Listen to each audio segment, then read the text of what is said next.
It's the summer of 1997. For my 24th birthday, Rachel, one of my best friends from high school, gives me the most amazing present I can imagine receiving: a ticket to see Prince at Jones Beach Theater, where he's playing on my actual birthday, July 23rd.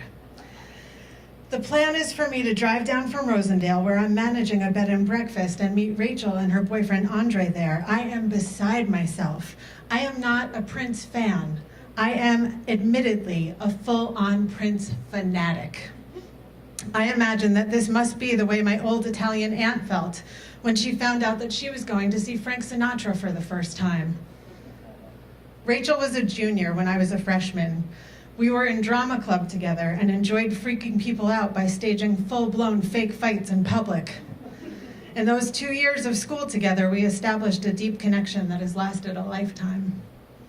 After high school, we both headed to New York City to study acting, and after a few years in the mid-90s, got an apartment together in the East Village on Avenue A between 9th and 10th Street, across from Tompkins Square Park. After some neighborhood hopping, I felt like I had finally found my true home. But after a few years, I decided to move back upstate and take that job at the new bed and breakfast in Rosendale. I had been partying way too much.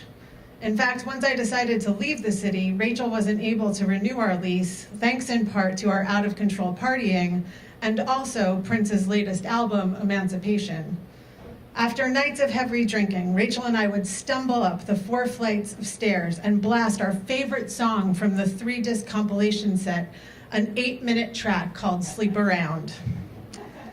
We would crank it at top volume and not just dance, but have a full-on 2-person dance-off competition right there in our living room. What we loved about this song was the build and the crescendo. Around minute 5, there was a fierce drum solo that never failed to throw us over the edge and inspire Rachel to bust out her bongo drums. Obviously, this was not something our neighbors appreciated at 4 a.m. on the daily.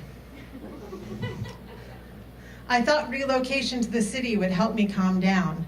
Maybe there it would be easier for me to switch from shots of tequila and cheap beer to green juices and herbal tea. But the bed and breakfast didn't catch on too quickly, and with no guests and many bottles of wine in the cellar, I was left to my own devices. And even though I was now in the middle of the woods, I continued to party like it was 1999. Early that July, in the midst of the never-ending party, I learned that I was 5 weeks pregnant. I'm devastated. It's a moment I'd fantasized about, but this was not how the daydream version unfolded. It's only the second drunk hookup with a friend that gets me pregnant, and now a baby is starting to grow inside me, and I don't know what to do. My friend makes it clear that even though he'll support whatever decision I make, he doesn't want to have a child at that time. He also makes it very clear that if I have the baby, he will help and participate, but we will not be forming a family. He doesn't see a future for us. Intellectually, I don't have a problem with abortion. In fact, I'm passionately pro-choice. In college, I was a women's studies major.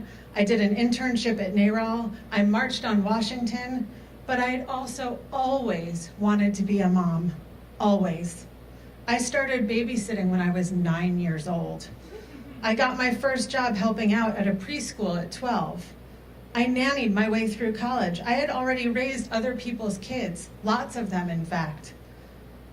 Desperate for guidance, I find a local pregnancy support center that promotes counseling services to help women come to the right decision for themselves.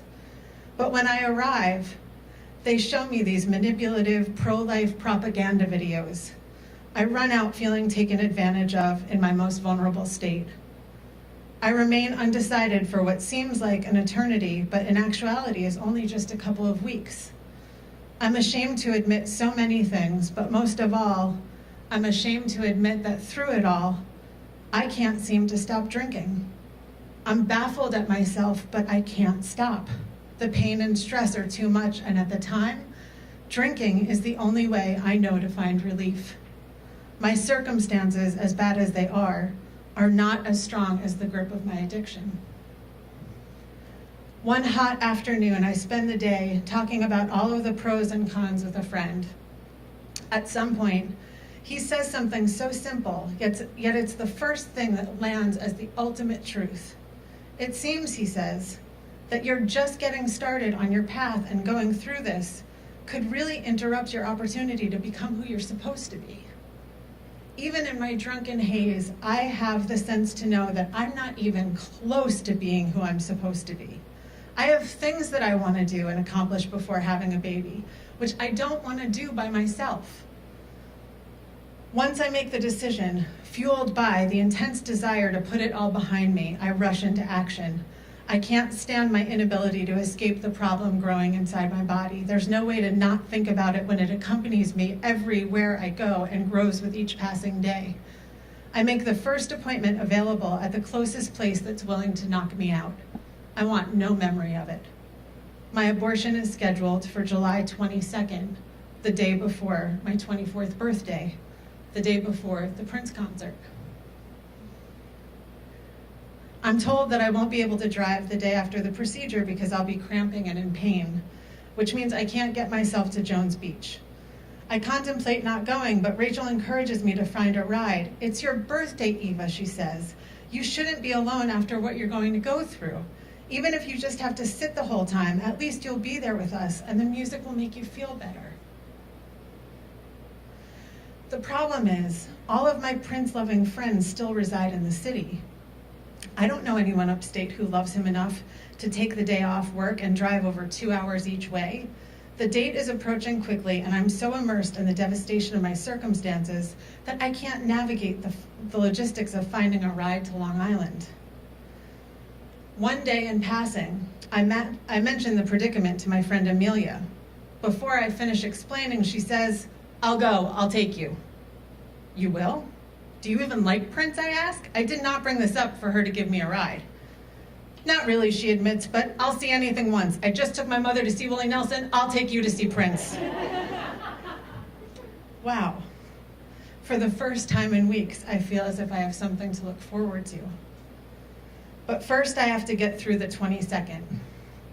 We ride in silence to the clinic. It's a rundown building with a huge, imposing security guard in the parking lot wearing a purple suit. He looks like he could be one of Prince's bodyguards, but no, he's there to protect the patients going in and out. When I come to in the recovery room, through the slots of the Venetian blinds, I see my friend pacing the parking lot. This ordeal is now over for him, but for me, it's just beginning. When we get back to his apartment, I cry uncontrollably until his roommate gives me a Valium. I'm not capable of sitting with these unbearable feelings without taking something. The morning of the 23rd, the emotional pain is immense, but physically, I'm fine. Amelia and I hop into my 1989 Honda Prelude and head to Long Island. I've never been to Jones Beach before.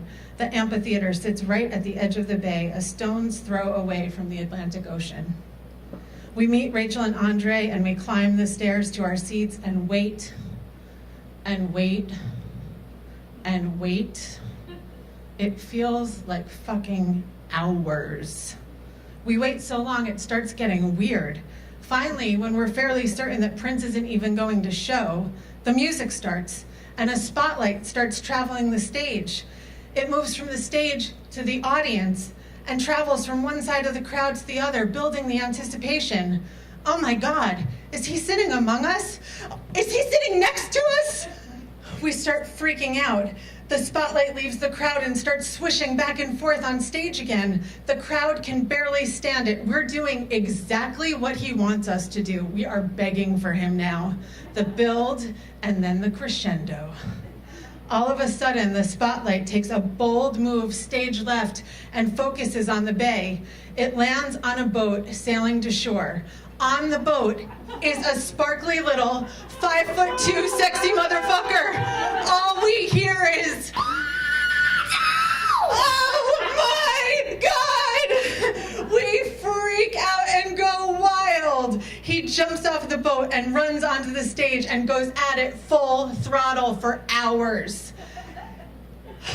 He does splits and kicks and runs across the stage in high-heeled boots, dives onto the piano, flips over, and plays it exquisitely upside down and backwards.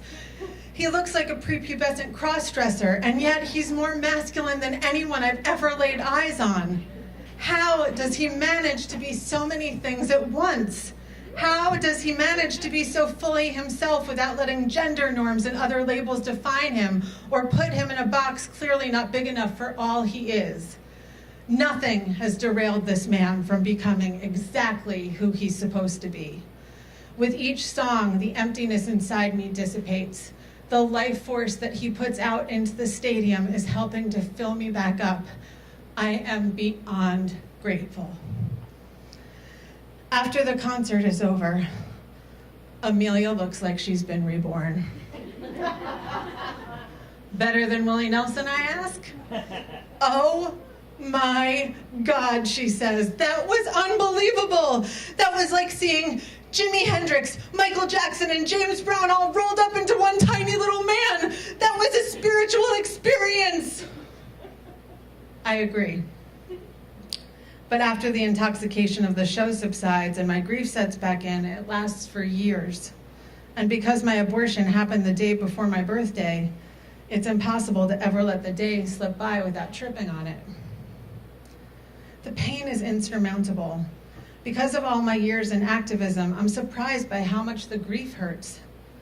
While once I had felt camaraderie and community because of my involvement with this movement, after my abortion, I feel alone.